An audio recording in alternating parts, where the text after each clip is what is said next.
A cookie was born 112 years ago today. That would become the best-selling cookie in the world. Oreo cream sandwich, Nabisco.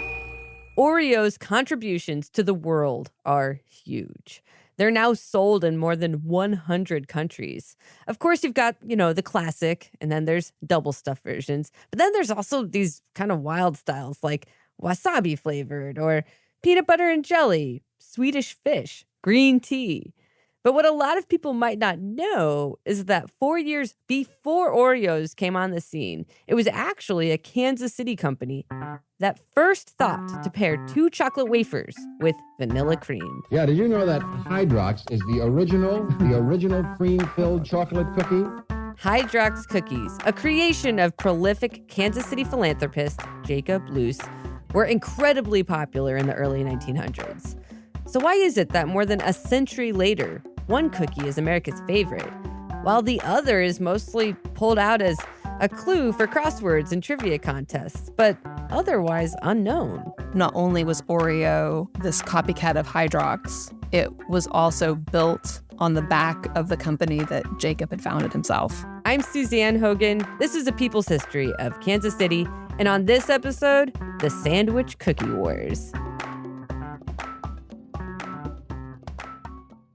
So I've eaten a lot of cookies in my day, but I had never heard of Hydrox until producer Mackenzie Martin was like, you need to know about this. So Mackenzie, how did you learn about Hydrox cookies? Well, I feel like I've always been aware of Hydrox because it's this famous David and Goliath story. But I only learned that they were from Kansas City last year when I just randomly Googled it. And it blew my mind because I've never seen this advertised anywhere. Okay, well, hold up. You knew about Hydrox before? Like you had heard what you yeah. Like Hydrox is a big time national running joke for being second best. People are always making fun of Hydrox for not being as good as Oreos or as popular as Oreos. Enjoy your Hydrox cookies and your silver medal, Mr. Vice President. Would you like another Hydrox? No, thank you. I'm all Hydroxed out. They also really cheap out on the snacks. Hydrox cookies. So what does that say about me that I don't know anything about this? I think you've missed a lot of pop culture references because you don't know about Hydrox. Okay. Well, I'm excited to be enlightened. Okay, so one of the first people I talked to about Hydrox cookies was Andrea Broomfield, who has written several books about Kansas City's food history. We've had her on the show before. Yes, I know Andrea. She's great. And would you agree she's like the Kansas City food historian? Absolutely. Yeah, when in doubt, if I have a question about anything related to Kansas City food or restaurant history, it's like you call Andrea. Exactly. So I figured maybe the general public in Kansas City not familiar with these cookies, but surely Andrea Broomfield cares and is passionate about these cookies. But I was wrong. Until you got a hold of me, Hydrox was not in any part of my mind at all. But the minute you said it, I had a negative remembrance of those cookies. A negative remembrance? Yes. Andrea hated Hydrox. I was born in 1965, and like most kids growing up in suburbia Kansas City, we loved Oreos more than Hydrox because Hydrox cookies seemed like they were boring, like the flavor was boring. Hydrox looked like something that my grandmother would eat. Growing up, Andrea had no idea they were even from here. You know, there's always this story that the Hydrox was the knockoff, and we believed that. Okay, so I know what an Oreo is. I like Oreos. I've never had a Hydrox cookie that I know of. Like, I can't, picture it. And so I'm kind of wondering, are they any good? Sometimes there's a reason why you don't know about something. So this was my question too, which is why I have spent the last couple weeks kind of looking into this. I've been reaching out to people on Kansas City history groups and asking around, does anyone remember Hydrox and does anyone care about them? And Suzanne, I was shocked at how many people, including a number of her KCUR colleagues, just immediately had these vivid flashbacks of eating Hydrox cookies. One day we were having dinner, and for dessert, Mima brought out Hydrox cookies. I had never had sandwich cookies like this before. I'd never seen anything like this before. I fell in love. I remember getting them out, getting the milk out, because you couldn't have a sandwich cookie without milk. I was the kind that liked to open them up, slowly tasting all of that sugar. We were sugar freaks. When I was a little kid, I preferred Oreos, but my sister pointed something out. A Hydrox cookie tastes sharper. It's got a much more sophisticated taste than an Oreo. I remember going to a friend's house and they had Oreos. And because of the branding, I thought, well, these are probably better or whatever, but they weren't. I preferred Hydrox. It's cool to hear people have such vivid memories about them specifically. Because it's like, I think part of my thing is when you say the word Hydrox, I don't have an immediate memory related to that brand. But when you say Oreo, I do. I think whichever one you ate growing up, it's kind of a similar thing in that these memories are a really powerful thing. And this is something I talked about with Stella Parks, who is a food writer and nationally known pastry chef.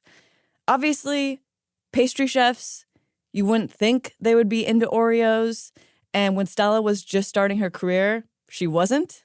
You come out of culinary school with your nose in the air a little bit. And you're like, oh, I only make things from scratch. And I only eat cream puffs. But then one day, her whole mindset shifted. At the time, she was far away from home, living in Japan. I've been doing pretty well. And then one day I was at this little tiny supermarket corner store. And as I was walking down the aisle, I just saw this kind of flash of blue in the corner of my eye. And I glanced over and there's a package of Oreos. And suddenly just this wave of nostalgia hit me. And I felt so homesick in a way that I had not felt maybe ever. I guess it was my Proust moment where I realized what a strong connection these foods have, and that my childhood was not any less rich because it was built on these kind of packaged food-based memories. And this tiny package of Oreos changed the course of Stella Parks' career. The first big food story she ever wrote was about the history of the Oreo, a story that went on to be included in her James Beard award-winning cookbook, Brave Tart, which also features recipes for iconic American desserts like Twinkies, Snickers, Thin Mints, Wonder Bread. I guess from there, the Oreo became even more important to me in my own mythology. But of course, the most important thing in the Oreo mythology is, in fact, the Hydrox. And that just brings it back to the beginning. Okay, so Suzanne, we cannot talk about Hydrox cookies without talking about Jacob Loose. Are you familiar with him? Yes, and I'm surprised to hear that. What do you know about him? Oh, shit. What do I know about him? I know that there is a giant park in the Brookside area that is thanks to him and his legacy.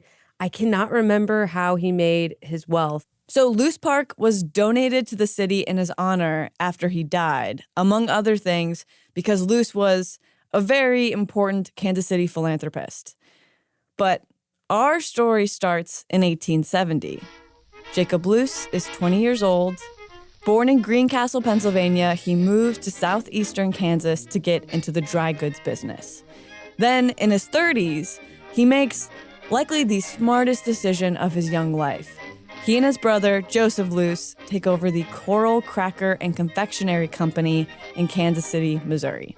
He seemed to be very interested in not making a name for himself per se, but achieving something. Stella Parks says the mid to late 1800s is when manufactured crackers and cookies were just starting to pop up in America. Sugar wafers, Fig Newtons, packaged little biscuits, tea cookies. And it dawns on Jacob that they would make a lot more money if they had less competition with other Midwest bakeries. So in 1890, Jacob hires this big shot lawyer in Chicago, Adolphus Green, to get everyone together. And cooperatively, they form the American Biscuit and Manufacturing Company. Jacob becomes president, Joseph is appointed to the board of directors, and Adolphus becomes their general counsel. One of the 40 or so bakeries that joins is Frank L. Summer and Company, based in St. Joseph, and they are often credited with inventing saltine crackers. No shit. Pretty fun fact. But American Biscuit does not have a monopoly because there are two other very similar big bakery corporations. There's the United States Baking Company and the New York Biscuit Company. Is this like pre-Nabisco type stuff? Yes. And this intense competition becomes a full-on biscuit war, with these companies constantly trying to outdo each other. And so you started seeing like animal crackers and vanilla wafers and graham crackers. But by 1897, the heads of the three companies are understandably sick of competing. Jacob Loose is in pretty poor health, so he steps back from the company, which leaves Adolphus Green and Jacob's brother Joseph in charge. Joseph was the one who was really interested in the notion of creating a bigger trust. This is Andrea Broomfield again. Whereas Jacob was not. And since he was sick and convalescing in Europe, he couldn't really do much about what Joseph was doing. Against Jacob's wishes, the American Biscuit Company merges with the other two big biscuit empires in 1899, and they form a powerhouse called the National Biscuit Company. Suzanne, does that bring anything to mind for you? The National Biscuit Company? Nabisco. Oh, so I was right to say Nabisco earlier. Yeah, I'm really impressed you got that right away. So yeah, I eat a lot of saltines. National Biscuit Company didn't officially change its name until much later, but we will just call it Nabisco. But anyway, Jacob Loose is now rich after this merger. His health is better. He comes home from Europe to a completely new cookie landscape. He could have retired after the merger. Right? Certainly he had stakes in the company that he would have profited from it. But Jacob Loose doesn't retire because he's bitter about the merger/power grab. So, in 1902, Jacob announces that he is going after Nabisco. He forms a new business, the Loose-Wiles Biscuit Company, with his brother Joseph and their friend John Wiles. At the time, the Wall Street Journal calls Jacob the, quote, best-known bakery magnate in the country. And it's basically like, Nabisco should be worried. And they were right, because over the next 6 months, 40 or so employees quit Nabisco to go work for Loose-Wiles, which obviously pisses off Nabisco. The two companies were constantly trying to compete by offering very similar types of cookies or biscuits. The famous Nabisco biscuit was called Unita, and Loose-Wiles responded with Take Home. So, you need a biscuit or take home a biscuit. Nabisco's Unita biscuit was super popular because it was the first cracker that stayed really fresh.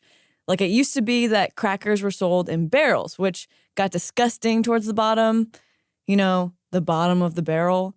But Nabisco perfected this technology they called the inner seal, which was this ingenious system of inner folded layers of wax paper and cardboard that kept things super fresh. Reclosable pack, it's moisture proof. You open them up. In order to compete, the Loose brothers needed something special and innovative. Something like chocolate. Native to Central and South America, for centuries, chocolate was imported, making it a delicacy. It wasn't until the mid to late 1800s that we got innovations like cocoa powder and milk chocolate. So, the Loose brothers see this trend, and in 1908, they do something no one has done before. They put 2 crisp, bitter dark chocolate wafers around a layer of sweet vanilla cream, and they call it Hydrox. It was America's first chocolate sandwich cookie, and it had this really ornate pattern. When it hits your tongue, you can feel that embossed design on it. That's a completely different, experience. Stella Parks says this design put other cookies, which were merely molded in the shape of an animal or stamped with a name, completely to shame. The Hydrox had this like really elaborate laurel wreath and this really elaborate font. It was like a very Baroque little cookie. I'm curious why the name Hydrox. I love that I knew you were going to ask that. So the name obviously stands out compared to other cookies. It sounds a bit chemically, but back then, Hydrox fit into this American obsession with food sanitation. It's supposed to be like hydrogen and oxygen are these pure, clean elements. There's nothing cleaner, there's nothing finer. Hydrox wasn't intended to be an everyday cookie. It was a special event, billed as the aristocrat of cookies, a dessert completely by itself. And it especially took off at soda shops and pharmacies. Fast forward to 1912, 4 years after Hydrox's debut, and Loose-Wiles has beautiful sunlit factories in Kansas City, Minneapolis, Dallas, St. Louis, Chicago, and Boston. At a time when most Americans think of factories as dirty and unsafe places to work, Loose-Wiles is trying to be a clear outlier.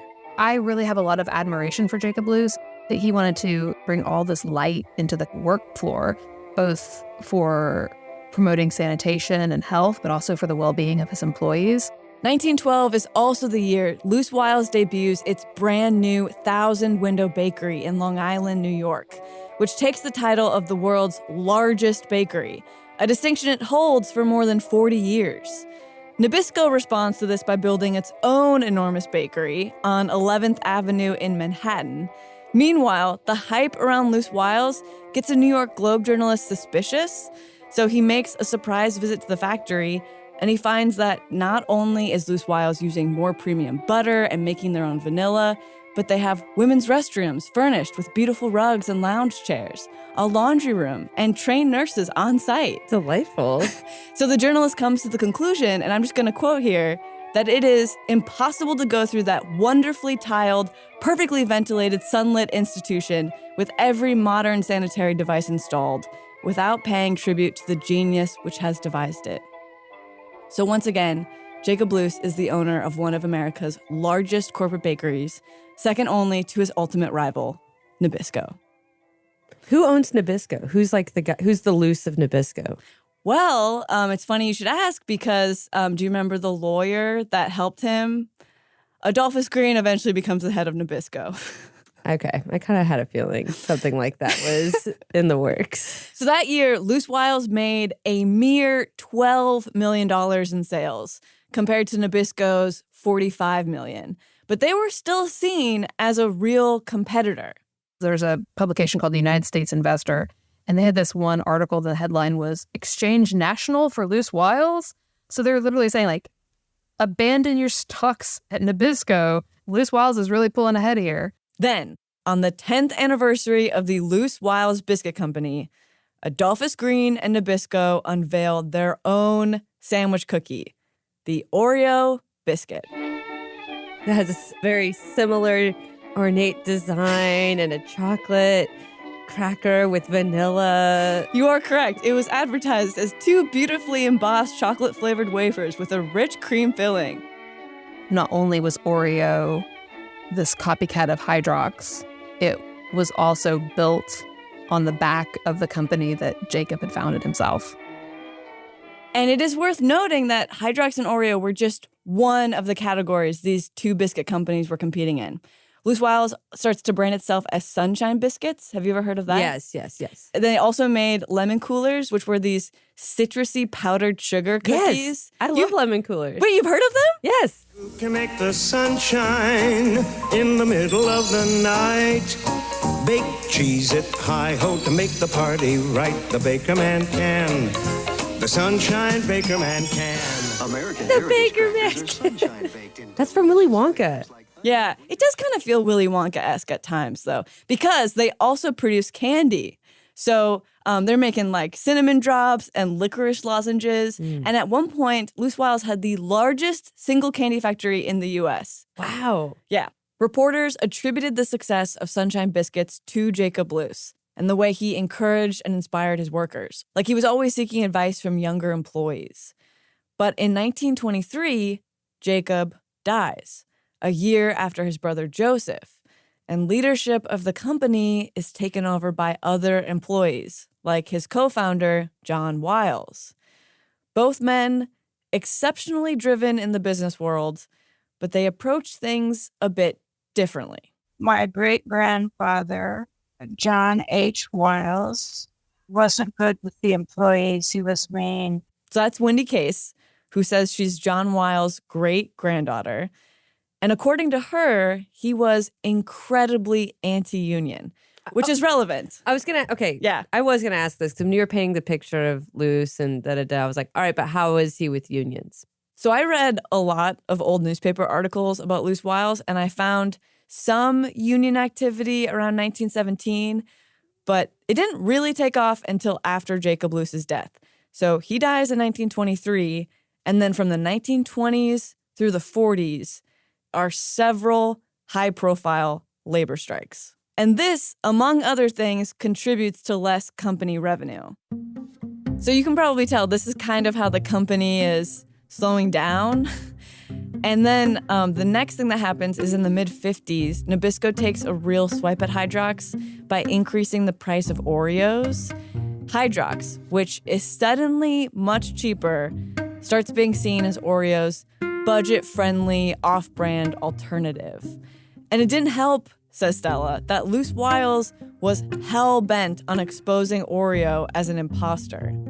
Once Oreo came out, all the Hydrox advertisements had this really like whiny quality to them of like, we here first. But you gotta remember my name, Hydrox, Hydrox, don't forget Hydrox, remember Hydrox? It's almost like them talking about the other thing is making you have more attention on the other thing. You know, it's like, just say what you're good at. Yeah, it's not cool. Also, Hydrox wasn't properly trademarked, which made it really hard to cultivate any kind of strong brand recognition. There were lots of other products called Hydrox on the market, from table water to like literal bottles of hydrogen peroxide.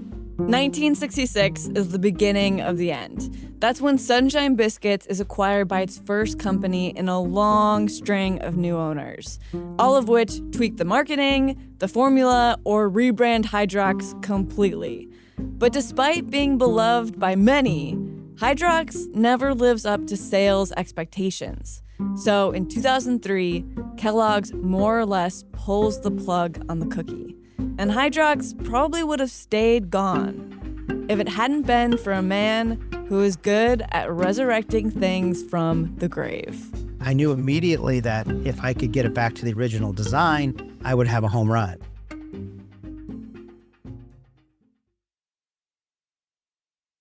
Something you should know about Elliot Kassoff is that he is an extremely nostalgic person, especially for his childhood. I had great memories of high school. I mean, I was the head of our high school reunion. Elliot grew up in Palm Springs, California, a land of hot springs, manicured golf courses, and vacation getaway-esque weather. We were one of the first Jewish families. My mom would order the kosher meat from LA and have it shipped on a Greyhound bus. He didn't eat a lot of packaged goods because his mom was really health conscious. But when he did, we always were a Hydrox family. And the reason for this is because of something I haven't yet told you. Suzanne, do you know what the Orthodox Union kosher certification is? I know that with kosher food, there's a certain label that needs to be on it to make it kosher. I'm assuming Bingo. That's what it is. That is exactly what it is. So in 1924, Loose-Wiles joined forces with the Union of Orthodox Jewish Congregations of America and created the country's first kosher certification program. And this was a real game changer and a great business move. Now, Jewish parents can go to any supermarket and know what packaged foods follow Jewish dietary laws at a simple glance. So Hydrox was the first sandwich cookie to be certified kosher by a long shot. Wow. Nabisco items always had beef, fat, and lard. As a family, we always stayed away from that stuff. Oreos didn't go kosher and get certified until 1997, more than 70 years later. So for a long time, Hydrox had a huge hold on the Jewish market, and cookies and other treats like this had a huge hold on Elliot. Another one of his favorite childhood sweets was Astropuffs, which are these kind of like cone-shaped, brightly colored suckers. It was my favorite lollipop growing up. Even as an adult, Elia would regularly buy Astropops at his local corner store. One day I walked in, I said, "Where's your Astropops?" And they said, "Oh, I think they're discontinued." And I said, "What?" So this is around 2010. Elia is a recruiter in the tech industry at the time. I was freaking out, so I called up the company, which was Spangler Candy. They make Dum Dum lollipops and circus peanuts. And I spoke to the president, and it just came out of my mouth. I just said, "Would you sell the rights?" Spangler would indeed sell the rights. And thus, Elia starts on the arduous journey of reviving brands that had disappeared from shelves. Astropops are just the first of many. His new title, CEO for Leaf Brands, LLC. I just said to myself, what other favorite candies did I have as a kid that would help me bring back my own memories of childhood that are no longer being made? Next was Wacky Wafers, then Tart Tinies. Naturally, Elia wanted to do the same for his favorite sandwich cookie, Hydrox.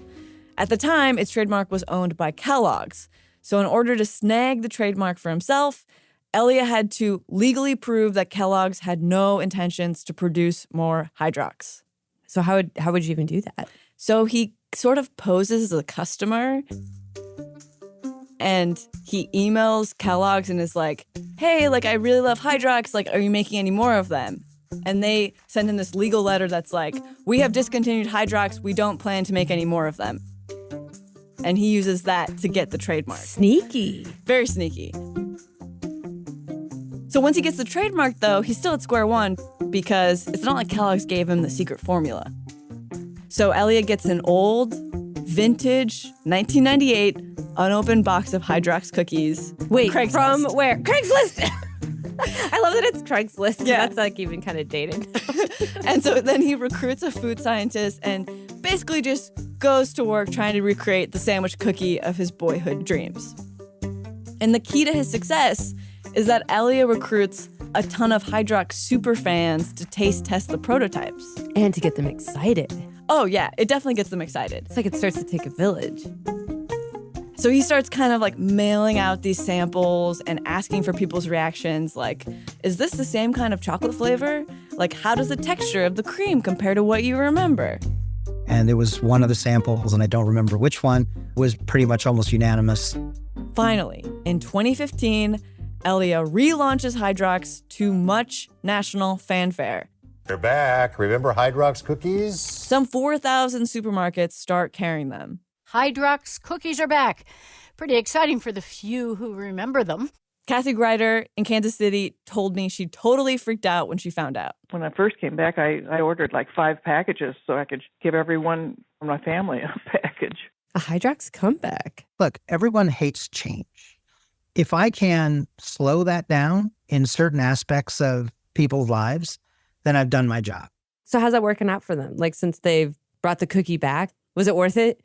I guess it was worth it from an emotional way, probably for anyone who like really cares and is invested, but like in a financial way? In 2016, Elia says Hydrox made about $500,000 in sales. Oreo, on the other hand, made about $2 billion in sales globally. We probably sell about the same annually as Mondelez drops on the ground per day in production. Is it fair to like compare the two? I mean, like what is success in that market, you know? Yeah, like ultimately, a cookie like that doesn't really have to compete with Oreo. Like, it was never going to compete with Oreo. So just do what you do. Yeah, like this is just how the cookie crumbles. You know, you're not going to have the same kind of sales. But if you ask Elia why Hydrox sales are still low, he says the one to blame partly is Big Oreo, aka Mondelez, the parent company of Nabisco, because Elia claims that they're sabotaging him. Your face. What? Specifically, he's alleging that Mondelez workers are coming into grocery stores and hiding Hydrox on higher up shelves when they're not supposed to be there. I guess it's a thing where the big guys, they go in and they hide the competitor's product, or they'll spray each other's products with soda so nobody wants to buy it. And so we have enough of that now we're waiting to see what the government does. In 2018, Leaf Brands actually filed a complaint with the Federal Trade Commission asking for $800 million in damages. Elia is still waiting to hear back, but obviously I had to reach out to Mondelez. Yeah, I was going to say, like, what's their version of the story? They sent me a statement, and I'll just read part of it, but they said, as we have stated numerous times in the past and in numerous forums when Hydrox raises these allegations, our shelf placement in stores stems from the fact that Oreo is the #1 cookie in the US, loved by consumers and retailers. Hydrox does have the claim of being like, we're the OG Oreo. So if you just kind of stick with that and ride out the nostalgia wave, that's not so bad. Because it worked so well for them in the 80s. Yeah, I actually just realized I just like said the opposite of what I said earlier. It's like, that's a terrible marketing idea. Don't say their name. And I'm like, no, just say you're the OG. That's the thing, though. And so it's all complicated. And I think this all kind of goes into why Kansas City doesn't always celebrate it either. But I think they should. Well, so, okay, now that I've learned all this and we've talked about this so much, I am curious, where can I find them? So Hydrox are barely sold anywhere these days. Their #1 distributor is Amazon, but they're always going out of stock, which is why when I found out that my local Cracker Barrel had some boxes on the shelves recently, I stopped what I was doing and I rushed 11 miles to the suburbs. You went to Cracker Barrel to get it? I did. How did you find out? Were you like on an alert or something? Well, I've been calling places a lot. Like I called Menards and Amazon sold out right now. So I was getting kind of nervous. Like, am I going to be able to try these? Are you a rewards member? I'm not. No. And when I got there were only 3 boxes left because an employee named Jenny Neal told me people regularly come to Cracker Barrel explicitly to get Hydrox. We have a hard time keeping them in stock. I actually have some at home right now. I like to crumble them on vanilla ice cream and make it like cookies and cream. Do you ever buy Oreos? I don't buy Oreos because I get those. I get the Hydrox, yeah. What's behind your loyalty? I guess for being a kid and liking them so much, and I like to see things come back. See, now that's fandom. For a lot of people, eating these cookies is like this tangible connection to their childhood. It's like a safety blanket almost when everything around you has changed and politics. And this is a totally kind of a tangent, but like, so I worked at a frozen custard place. And when 9/11 happened, we were so busy that day because people wanted to come in and just get some frozen custard and indulge. I remember being like, this is like more than just frozen custard to people. Like people are lost and want to taste something good to feel good. I love that example. And it reminds me of something Mary Elizabeth Lewis told me. So she grew up in Kansas City and she's been a fan of Hydrox ever since eating them with her mom as a kid. She didn't have any money. I think she made $40 a week. I kept asking Mary Elizabeth what she thought of the taste of Hydrox cookies. And eventually she was like, Mackenzie, it's not about the cookie. Maybe I'm being far too serious, but a lot of times it's not just the Hydrox cookie, it's the story around it. It's the feeling you get. For me, it means a mother's love and sacrifice. That's where the story lies. So I haven't personally had a Hydrox yet because I was waiting for you. But the most fun part of this episode by far has been talking to people who remember Hydrox, like Mary Elizabeth, and then surprising them with one. Because most people haven't had one of these in, like, decades. Do you want to hear some of their reactions? Well, yes. I feel like Hydrox is the underdog sandwich cookie. I like that. And do you know who conceived of it? It was Jacob Loose of Loose Park. You're kidding me. Yeah, Kansas City. Fuck. It started in Kansas City? No, I did not learn that they were started here. Kansas City, Mo. I'm shocked. This is a beautiful thing. And so, is there any way to buy Hydrox cookies? Because I really want to get some for this weekend. Aw. Okay, what if I told you that in this bag I had a Hydrox cookie?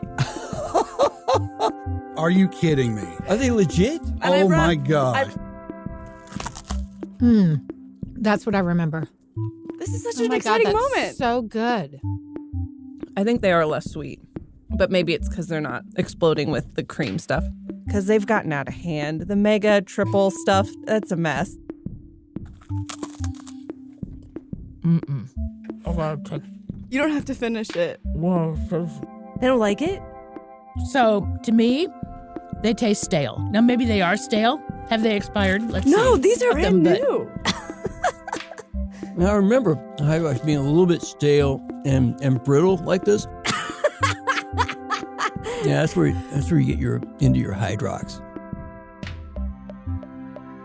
I think Kansas City likes to be excited about itself. And that's one thing that, like, in doing this podcast, it's like what I love about it is that people want to know about the past and be excited about things that people did here. So I think people knowing that it came from here, like, or learning that is like really cool and exciting. But whether or not it holds up to the Oreo, that's like a separate. I know. I'm not trying to. We don't need to go there, man. It's like to each their own. I am a little bit nervous to eat these because there's been so much buildup. I think I'm going to go for it. Okay.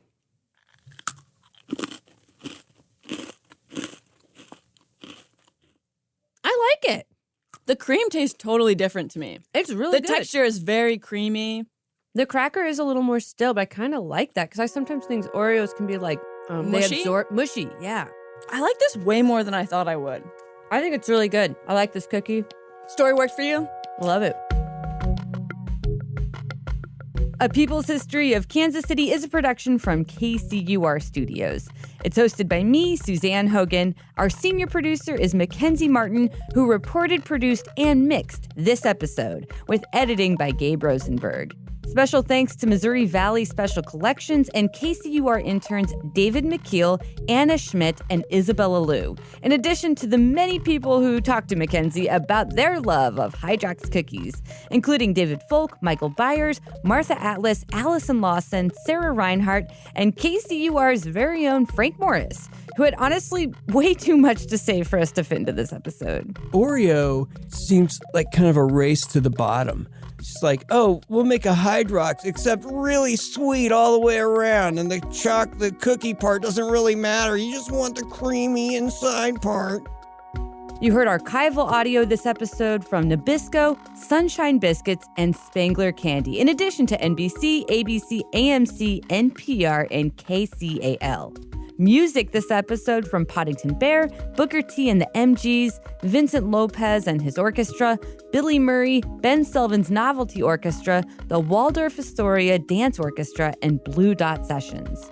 For more on this story, there's a great Planet Money podcast about this called The Hydrox Resurrection, and a History Channel documentary called The Cookie Wars.